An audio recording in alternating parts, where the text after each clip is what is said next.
Here in Seattle and all across the Evergreen State, Washington is adjusting to the sweeping changes coming with a voters' decision in November legalizing marijuana.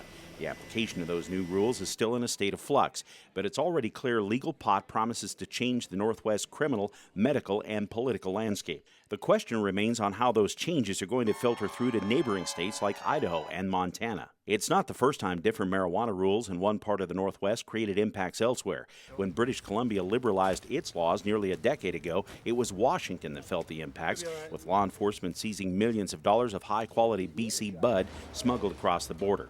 However, the Washington law change, coupled with legal marijuana in Colorado, isn't setting off alarm bells. There is an elevated concern, given the fact that simultaneously with Washington's passage of new laws, we had similar laws being passed in Colorado. And so we're, of course, connected between Washington and Colorado by interstate highway systems, which have long been a traditional method of trafficking of marijuana. So we won't be changing the tactics that we use in terms of interdiction. It'll be business as usual for the most part.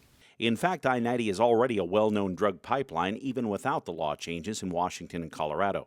Although there haven't been any recent large marijuana apprehensions in the Missoula area, northern Idaho authorities caught a smuggler with nearly $400,000 worth of pot near Kellogg earlier this winter. But that type of trafficking on I-90 and even Old Highway 10 before it is nothing new. Missoula has always been enough of a focal point of the drug world anyway, that I don't see that as going to be a significant difference. But it's not just I-90. Ravalli County Sheriff Chris Hoffman tells me he's also worried about the amount of marijuana coming up Highway 93 through Salmon and the relative isolation of eastern Idaho. To that end, he's decided to have 2 officers specially trained in marijuana interdiction. The focus isn't just on marijuana smuggling, though. The local cops all send the message to UM students and anyone from Montana headed west to party.